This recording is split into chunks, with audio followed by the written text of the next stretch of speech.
Saudações, amigos e irmãos. Vocês estão no canal Reformadores da Igreja, o canal que traz os melhores vídeos para fortalecer seu conhecimento na graça de Deus. Antes de ouvir essa mensagem, eu convido você a se inscrever nesse canal e a clicar no sininho das notificações para continuar sempre ligado aqui nos novos vídeos que surgirem no canal. E agora, nós vamos assistir a mensagem de hoje. Bom, as principais crenças e práticas da Congregação Cristã do Brasil. Eu vou elencar aqui os 12 pontos de doutrina que eu já mencionei e que foram definidos em 1927, lá em Niagara Falls, nos Estados Unidos, pela Convenção da Igreja Cristã Italiana, que é a igreja de onde procede denominacionalmente a Congregação Cristã do Brasil. Eles definiram 12 pontos de fé e que são adotados por todas as igrejas da CCB. E nós vamos ver que são bem evangélicos em parte, porque a CCB se encaixa numa categoria de seita que é diferente dos Mormons, por exemplo. Os Mormons, eles vão diretamente negar os pontos centrais da doutrina bíblica. Eles negam a divindade de Cristo, eles negam a Trindade, eles negam a salvação pela graça. Então, antigamente era mais fácil você identificar uma seita. De cara, ela negava um ponto central da doutrina bíblica. A CCB afirma muita coisa que nós afirmaríamos. Eu vou ler aqui para vocês. Acredita que a Bíblia Sagrada contém a palavra de Deus, guarde essa palavra contém aí. Acredita que a Bíblia Sagrada contém a palavra infalível de Deus e que é a única regra de fé e prática. Acredita em um único Deus eterno, de poder infinito, Criador de tudo, em cuja unidade estão o Pai, Filho e Espírito Santo. Acredita que Jesus Cristo é Filho de Deus, a palavra encarnada, possuindo duas naturezas, divina e humana, sendo um único Salvador. Acredita na existência pessoal do diabo, seus anjos, que serão punidos eternamente. Acredita que o novo nascimento e a regeneração são recebidos pela fé em Jesus Cristo. Acredita no batismo na água, imersão, com uma só imersão em nome de Jesus e em nome do Pai, do Filho e do Espírito Santo. Acredita no batismo do Espírito Santo, manifestado através de línguas. Acredita na Santa Ceia como ato de memória da traição e sacrifício de Jesus. Acredita na necessidade de se abster das coisas sacrificadas aos ídolos, do sangue, da carne sufocada e da fornicação. Acredita que Jesus tomou sobre si nossas enfermidades e que a oração em fé pode trazer a cura. A unção feita pelo ministério dos anciãos também é divulgada como tendo poder salvífico. Caso o enfermo morra após a unção, todos os seus pecados foram perdoados. Há vários testemunhos de pessoas que foram curadas após a unção dos anciães. Eu estou usando a palavra anciães porque eles usam as duas coisas, anciãos e anciães, não é? E parece que os dois plurais são admissíveis. Acredita na segunda vinda de Cristo, onde os que morreram em Cristo ressuscitarão primeiro, seguidos pelos que estão vivos. E acredita na ressurreição corporal dos mortos, onde os justos irão para a vida eterna e os injustos para o tormento eterno. São estes os 12 pontos de doutrina da CCB. Alguns deles bem evangélicos, com os quais nós não teríamos dificuldade, outros já são bastante polêmicos e bem exclusivos dessa denominação. A segunda fonte de informação sobre o que eles acreditam é o Estatuto da CCB. O Estatuto é um documento legal, regulatório, que estabelece a estrutura, organização, objetivos, regras e funcionamento da instituição religiosa e é registrado em cartório. Então, embora eles tenham uma crítica muito grande contra as igrejas tradicionais, porque são instituição, porque tem gente paga, tem CNPJ e tudo mais, no fim, eles acabam tendo que fazer a mesma coisa, porque para se reunir num prédio próprio e tudo mais, é necessário que você tenha todo esse tipo de coisa. Eu vou pegar apenas 3 pontos do Estatuto da CCB para mostrar o que eles creem. Primeiro, com relação às Escrituras. Nós já vimos o que eles dizem no ponto de doutrina, mas no Estatuto, em 1980, o Estatuto dizia: nós cremos na inteira Bíblia e aceitamos-la como infalível palavra de Deus inspirada pelo Espírito Santo. Tudo ok. Em 1995, e depois ratificado em 2004, isso foi alterado e passou a dizer: nós cremos na inteira Bíblia Sagrada e aceitamo-lo como contendo a infalível palavra de Deus inspirada pelo Espírito Santo. A interpretação simples disso aqui é que se a Bíblia, se as Escrituras contêm a palavra de Deus, ela não é totalmente a palavra de Deus. Ela contém a palavra de Deus, mas ela não é a palavra de Deus, o que significa que ela pode também conter coisas como palavras humanas, erros, equívocos e uma série de outras coisas. Apesar da gravidade dessa mudança que teve na questão da Bíblia, provavelmente a esmagadora maioria dos membros da CCB não percebeu ou se importou com essa mudança no estatuto, pois no culto da CCB o que vale é a interpretação do pregador e a palavra falada do profeta, que não podem ser questionadas. O que importa é Deus falar com eles nas suas necessidades. Se ele fala através de um livro que tem erros ou não tem erros, isso aí eles não, realmente o membro comum não se importa com isso. Dessa mesma linha, sobre as Escrituras, na CCB há uma veemente repulsa em estudar a Bíblia para pregar. Os novos pregadores são ensinados que eles devem chegar no culto, eu vou usar a expressão, vazios, sem ter estudado o texto, e na hora da pregação ele deve entrar ainda mais em comunhão com Deus, e a irmandade, a igreja deve clamar a Deus para que seja revelado tanto o texto como a pregação. Então o pastor vai as pessoas vão para a reunião e eles vão orar e vão clamar a Deus para que Deus revele quem vai pregar, o texto que vai ser pregado e o que vai ser pregado, e isso não pode ser questionado. Isso aí é o que acontece, é assim que acontece.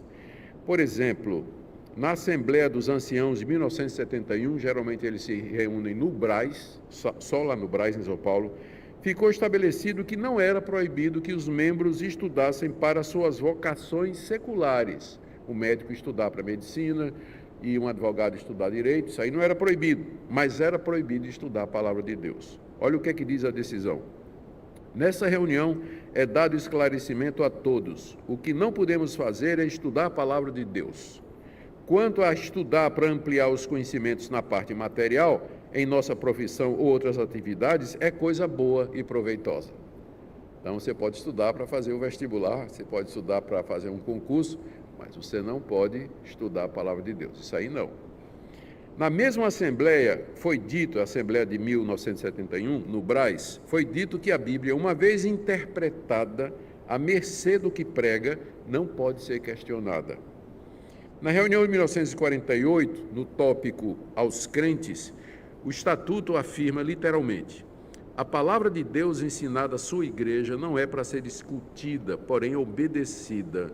Só assim se honra ao Senhor. Ou seja, o membro da CCB, ele não pode questionar a interpretação que o profeta, o membro, se levanta e traz durante o culto para a igreja. Ele tem que receber aquilo, porque eles acreditam em revelação direta da parte de Deus, então é Deus falando.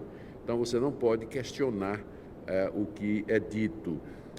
Essas afirmações e decisões deixam claro que a Bíblia não é autoridade única e final na CCB, mas a interpretação dada por revelação aos que são escolhidos para falar nos cultos. Ainda sobre o estatuto, né? Eu quero ver o que é que ele fala sobre essa liberdade para as pessoas falarem no culto. Apesar deles dizerem que são guiados, no estatuto eles dizem isso, que são guiados somente pelo Espírito em suas reuniões, na prática essa liberdade é tolhida de alguma forma. Eu vou ler aqui o artigo 11 do Estatuto da CCB. A participação e manifestação individual dos membros nos serviços religiosos fazem parte do culto. Os membros participam de todas as partes do culto, se quiserem. E depende do juízo de quem o preside sob a guia de Deus. Todo culto tem um presidente. Esse presidente, pela revelação de Deus, informação de Deus, vai orientar quem vai falar, quem vai pregar, o que vai acontecer. A ministração dos serviços sagrados está sujeita à convicção espiritual do ministrante, ou seja, não tem liturgia, o que tem é uma pessoa que é escalada naquele dia para dirigir o culto, e ele vai dirigir de acordo com o que o Espírito Santo manifestar para ele. Agora, o parágrafo único desse artigo, que parece dar uma liberdade muito grande para todo mundo, coloca a autoridade dos anciãos acima dessa liberdade, ou seja, os líderes e membros podem dizer o que quiser pelo Espírito Santo, desde que esteja de acordo com a doutrina da CCB. Olha o que diz o parágrafo único. O Conselho de Anciãos, em proteção à sã doutrina, poderá retirar a liberdade de manifestação nos cultos de qualquer membro, bem como comunicar às igrejas para cumprimento dessa deliberação. Então, o que vale no final é a autoridade dos anciãos. Primeiro, eles dizem que é o Espírito Santo, a pessoa é livre para falar e dizer o que quiser. Mas os anciãos podem cortar a palavra, desligar o microfone e depois disciplinar o cidadão por aquilo que ele falou. Então a gente fica sem saber realmente que liberdade é essa, né? Até que ponto vai. E nós vamos encontrar a mesma contradição no artigo 24 do Estatuto, que diz: os serviços de culto nas casas de oração são presididos pelos irmãos anciãos ou cooperadores do ofício ministerial, os quais devem vigiar na liberdade do Espírito Santo e em todo o tempo, para que nenhuma coisa estranha ao Santo Evangelho seja manifestada. A gente pode até pensar, isso aqui é um zelo muito grande pela verdade, mas a questão é o seguinte: quem vai definir, uma vez que eles creem em revelação direta e que todos podem receber revelação direta durante o culto, então quem é que vai definir o que é alguma coisa estranha ao Santo Evangelho? Uma vez que o que importa para eles é a interpretação da Escritura e não o que a Escritura está dizendo em si. Então, é por isso que tem esse meio que caos, né? Você procura na literatura, você procura encontrar declarações mais claras, como, por exemplo, uma confissão de fé que tem nas igrejas históricas, ou qualquer coisa que nos ajude a identificar melhor, para a gente não ser injusto com o que eles pensam, e a gente não encontra, por conta da oralidade. Muita coisa é oral, é presencial. A ênfase deles é nisso. Então fica difícil a gente, às vezes, colocar a mão e dizer exatamente isso que eles estão falando. Por isso, aparentemente, todos são livres para falar durante o culto, segundo o que o Espírito revelar. Mas não é isso que acontece na prática quando você começa a assistir, por exemplo, os vídeos dos cultos e ver como os cultos permanecem. Você vê claramente a prioridade dos anciãos mais antigos que, porventura, estejam atendendo o culto. Conforme se pode ver pelos cultos online, irmãos simples não se levantam dos bancos para pregar na frente dos anciãos mais antigos.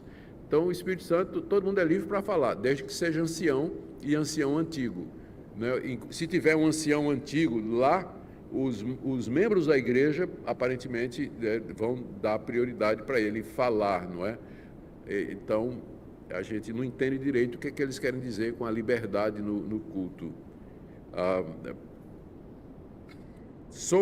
Agora, deixe-me falar mais um pouquinho. A terceira coisa é sobre o sistema de governo da CCB. Conforme o Estatuto, os anciãos e diáconos que governam a denominação são ordenados por imposição de mãos. É o artigo 23 do Estatuto. Olha a sequência. Primeiro, existe uma revelação do Espírito Santo quanto a quem será consagrado ancião, diácono ou cooperador. Para você se tornar um ancião, um diácono, um cooperador, alguém precisa receber uma revelação do Espírito Santo de que é você a pessoa para ocupar aquele cargo.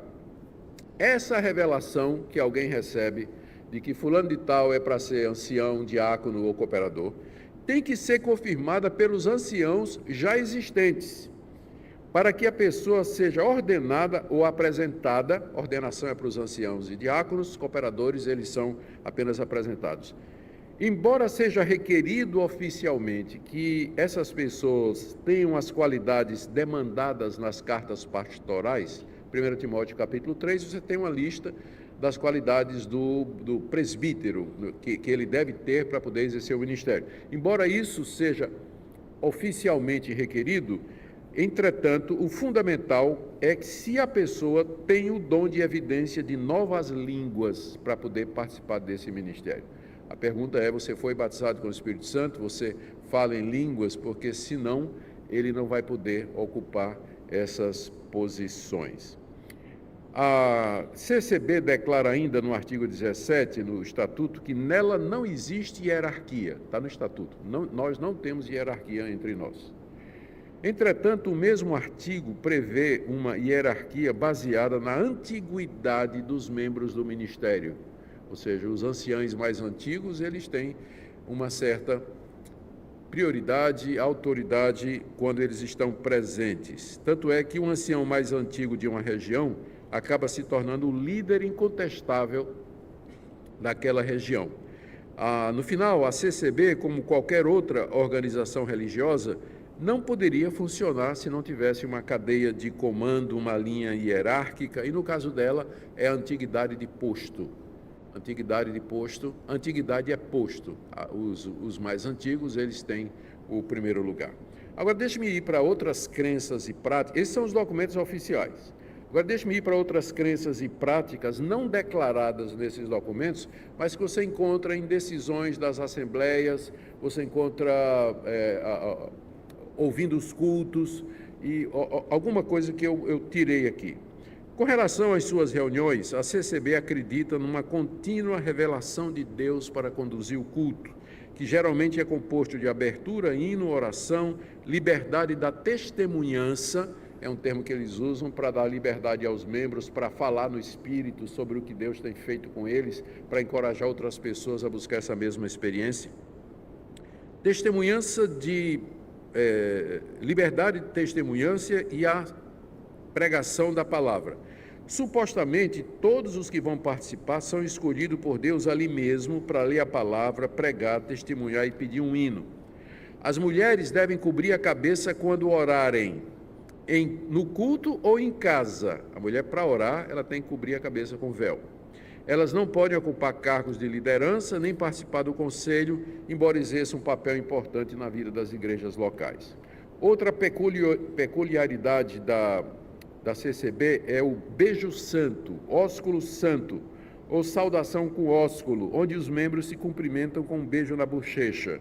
Eles acreditam estar seguindo o que Paulo ensina no final de suas cartas, Romanos 16:16, 1 Coríntios 16:20, etc. Em resumo, o culto para os membros da CCB deve ser um encontro presencial dos irmãos, num ambiente carregado de espiritualidade, onde experiências estáticas acontecem, especialmente através de profecias, através das quais Deus fala diretamente ao povo. Quando você assiste o culto, você percebe que tudo condiz a isso, ou conduz a isso. A pregação, a orquestra, a postura, a entonação de voz do pregador, o povo dando glória, tudo junto contribui para criar esse tipo de ambiente. Não há pregação expositiva, doutrinária, teológica e nem tem estudo bíblico. Não tem. O culto é composto dessas coisas aí, né? Na hora, a pregação é a interpretação dada pelo líder, quem quer que seja que vai pregar, que lhe chegou naquele momento para aquele texto que Deus também deu para ele. Então, não há pregação no sentido que nós estamos acostumados a conhecer, nem muito menos estudo bíblico, né? Já que é proibido estudar a Bíblia, né? A Bíblia tem que ser dada e a interpretação tem que ser feita dessa maneira. Nesse ponto, os membros da CCB são encorajados a buscar o batismo com o Espírito Santo seguido de línguas. Isso é o desejo de todo membro da CCB, ter essa experiência. E essa busca tem que ser feita com jejum e oração. E aqui eles estão seguindo a experiência de Franciscon, conforme eu li na biografia dele, de que ele buscou o batismo com o Espírito Santo por 3 meses e nada aconteceu. E chegou então à conclusão de que ele deveria ser o pior dos pecadores, já que Deus não deu a ele essa experiência. Depois ele teve, não é? Então, até hoje é uma crença viva dentro da CCB, que se alguém não recebeu o Espírito Santo, falou em línguas, não é? Como prova, é porque não mereceu, precisa orar mais, jejuar mais, agonizar mais, porque o dom de Deus tem um preço, fecha aspas. O dom de Deus tem um preço, que é um jargão muito usado na CCB até o dia de hoje. A CCB não prega a guarda de um dia específico como sagrado, nem domingo, nem sábado, nem outro, e orienta seus membros a se absterem de festividades ou comemorações religiosas, como Natal, por exemplo. CCB não proíbe os membros de celebrarem Natal e outras festas do calendário religioso. Ela não utiliza meios de publicidade para disseminar sua doutrina e princípios de fé. CCB não usa rede social, não usava panfleto, folhetos para distribuição, não tinha programa na televisão. A pandemia mudou isso um pouco, porque agora eles têm um site somente, que é o site oficial. Você pode entrar na internet, no YouTube, e procurar Igreja Presbiteriana, você vai encontrar centenas. Mas CCB só tem um site oficial, que é o culto, se não me engano, que é transmitido lá no Brás ou em outros locais que são escolhidos, né? Então eles mantêm a coisa bem focada ali. A ceia do Senhor é celebrada anualmente, uma vez por ano. Inicialmente era celebrada com cálice único. Era um cálice cheio de, não sei se vinho, acho que não, né? Deve ser suco de uva. E aí o cálice era passado de pessoa em pessoa. Quando eu fui pastorear a Igreja Evangélica Suíça de São Paulo, é uma igreja evangélica na doutrina, a confissão de fé deles é filha da confissão de fé de Westminster, mas eles têm suas peculiaridades. E eu estranhei muito a ceia, porque a ceia era cálice único, um cálice desse tamanho assim, e que ia passando, e que o diácono, né? O diácono ia passando, a pessoa bebia e o diácono limpava com um lenço de linho, né? Próxima pessoa, lenço de linho, tomava e limpava, né? Aí eu olhei quando um dia, a gente celebrando a ceia desse jeito, né? Que eu tinha que seguir os costumes, eu olhei e vi uma senhora de uns 90 anos tomando e babando pelo canto da boca. Tem que mudar isso aí, não vai dar certo, né? E foi quando a gente se reuniu, decidiu que a melhor coisa era cálice individual, e eles até mandaram buscar uns cálices lindos lá na Suíça, né, de metal, ficou um negócio muito bonito, né? Muito bem, mas na CCB era cálice individual, aliás, cálice único, mas durante a pandemia, um ancião recebeu uma revelação de que teriam que usar cálices individuais, coincidindo com as determinações sanitárias, não é? Muito bem, no tópico original de suas doutrinas, falando ainda sobre a ceia, é citado o verso de Lucas 22, 19 a 20. E aqui é um daqueles pontos em que eu não consigo saber exatamente o que é que a CCB pensa sobre isso. Porque embora lá no estatuto está dizendo que a ceia é em memória, há histórias, gente com quem eu conversei, alguma coisa que encontrei na internet, de que a CCB parece acreditar em alguma forma de transubstanciação, que os elementos que são usados no culto, eles têm um poder inerente, mágico, por assim. Mágico não é a palavra que é justo usar, mas eles ficam cheios de poder espiritual. Então, muitos têm a prática de enterrar os elementos, terminou a ceia, sobrou pão, sobrou cálice, então é derramado, é disposto, né, de alguma forma, e o pão é enterrado. Eles afirmam que quem morre após a ceia está limpo de seus pecados e vai para o céu. E também há casos de história de gente que foi curada pelo contato com o pão da ceia. Então a gente não sabe exatamente o que é que eles acreditam a respeito disso, né? Da transubstanciação dos elementos ou se é em memória. Bom, eu caminhando agora para o final, as principais diferenças da CCB das igrejas evangélicas, particularmente igrejas reformadas. Primeiro, exclusivismo. Uma das características mais marcantes de uma seita é seu exclusivismo. Se consideram o único grupo legítimo, correto e que possui a salvação. São assim todas as seitas, e a CCB não é diferente, muito embora em tempos recentes ela pareça ter suavizado e amainado a sua posição. Embora filha do mesmo movimento pentecostal da Rua Azusa, de onde veio a Assembleia de Deus, e a Congregação Cristã do Brasil, ela nasce mais ou menos na mesma época da Assembleia de Deus. A congregação, apesar disso, ela se vê como a única igreja verdadeira e não tem relação nenhuma com outras igrejas, inclusive pentecostais. Então ela se isola completamente, não tem relação, não tem ninguém da Assembleia de Deus é chamado para falar, e se for falar ao contrário, né, pode ser repreendido. No prólogo, veja só, no prólogo do estatuto da CCB, que é aquele documento que está em cartório, que define a estrutura da igreja, ela diz, literalmente, que a obra, eu vou ler aqui, o Senhor iniciou sua obra no Brasil por um seu servo em junho de 1910.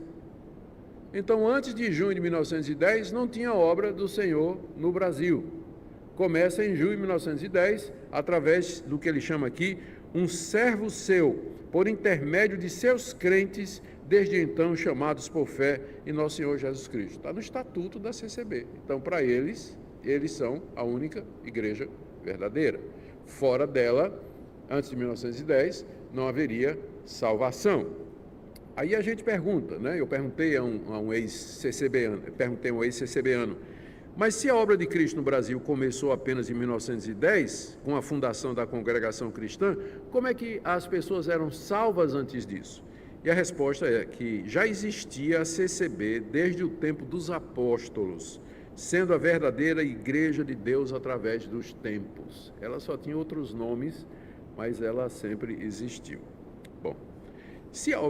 Na doutrina, vejam isso aqui, na doutrina do batismo, que foi firmada pela Assembleia dos Anciães de 1961 no Brás, a CCB declarou: sempre temos considerados que todos sejam batizados, segundo o Senhor nos tem feito claro desde o princípio dessa obra. A obra, o Senhor nos guiou, sempre aquela ideia de revelação, né? O Senhor nos guiou em que só sejam considerados nossos irmãos aqueles que se batizam entre nós. Então, Deus guiou a CCB para dizer que só é irmão em Cristo quem foi batizado dentro de uma igreja CCB. Então, quem não foi, não é irmão em Cristo e, portanto, não está salvo. Isso é uma declaração oficial. E na mesma Assembleia foi dito ainda: não é possível ser admitido que nossos irmãos, frequentando seitas e denominações estranhas à nossa fé, possam ser considerados da água e do Espírito. Essa decisão era porque eles perceberam que tinha alguns membros da CCB que estavam indo para assistir o culto na Presbiteriana, na Batista, na Assembleia de Deus, e aí então eles tomaram essa decisão dizendo que quem fizer isso, ele tem que ser... devem tais irmãos serem exortados com veemência, e se porventura não renunciarem a esse hábito, não serão mais considerados como irmãos e estarão impedidos da comunhão da igreja. Então a CCB oficialmente impede que seus membros participem do culto de outra igreja evangélica. Isso se chama sectarismo, exclusivismo e é característico de seita. Toda seita age dessa maneira. Ela é única, seus membros não podem ter relação com outras igrejas, e se não seguir exatamente como está dito, então eles são excluídos.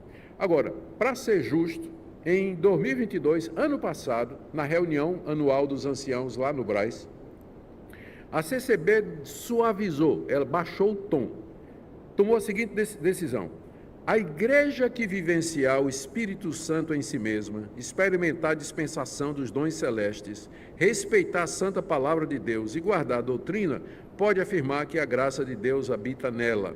A salvação não é propriedade de nenhuma denominação religiosa, nem em verdade poderia ser, sendo obra da graça divinal, concessão maravilhosa de Jesus, que por seu sacrifício abriu-nos a revelação de sua palavra e por ela, mediante a fé, franqueou-nos acesso a Deus, dispensando o Espírito Santo em nossos corações.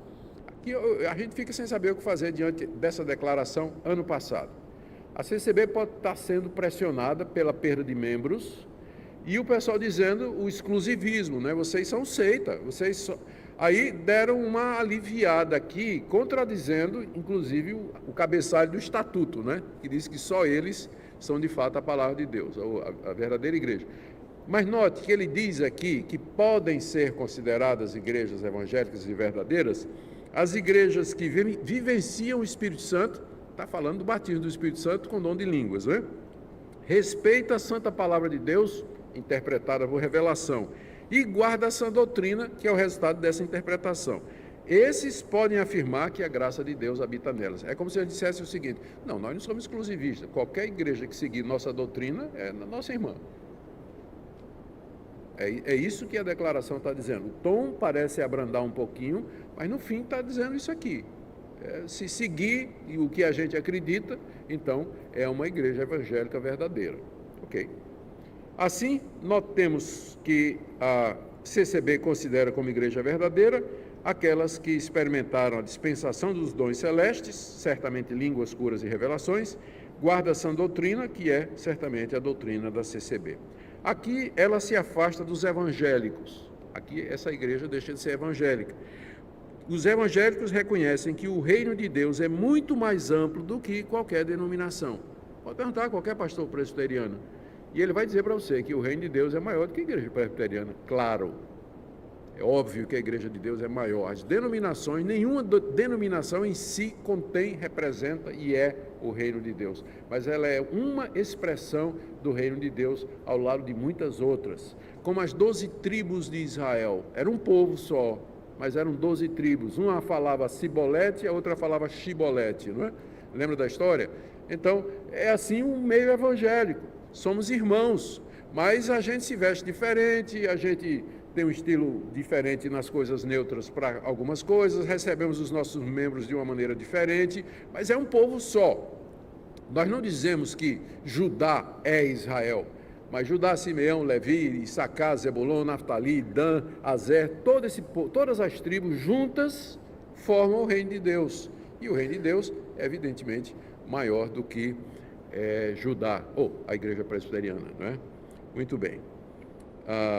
Vamos agora sobre as escrituras. Veja só, a posição da congregação com relação às escrituras, de que ela contém a palavra de Deus, faz com que ela se afaste dos evangélicos, uma vez que a característica principal dos evangélicos é dizer que a Bíblia é a palavra de Deus. De Gênesis a Apocalipse, tudo que está escrito ali é a palavra de Deus inerrante e infalível.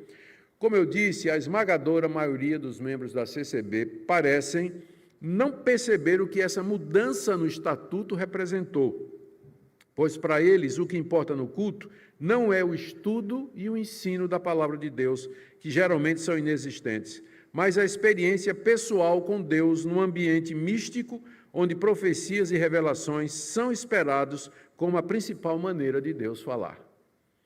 Aqui, a CCB se afasta dos evangélicos, especialmente dos reformados, que na doutrina e nos cultos dão prioridade a Deus falando pelas Escrituras, através da exposição e do ensino da Escritura. Sobre novas revelações, já vimos que essa é uma característica distinta da CCB.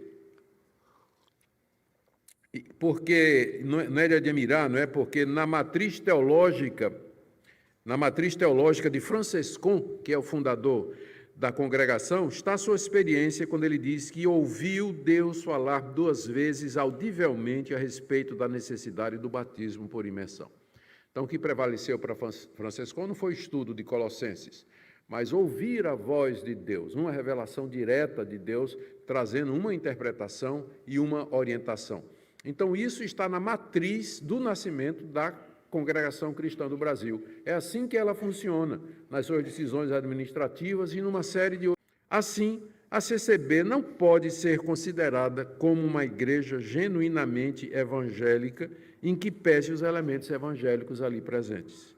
Por causa das posições sectárias citadas acima, as igrejas evangélicas deveriam requerer que os membros oriundos da CCB façam classe de catecúmenos, professem a sua fé e sejam batizados antes de serem recebidos como membros. Essa é a nossa aula nessa manhã, que foi feita para atender a uma urgente necessidade, demanda de pessoas que estão chegando da CCB, que queriam um entendimento maior, queriam um posicionamento, não só aqui, mas em diversos lugares no Brasil onde eu tenho tido oportunidade de ministrar. Olá, meus irmãos e minhas irmãs, obrigado a você que chegou até o final de mais um vídeo aqui no canal Reformadores da Igreja.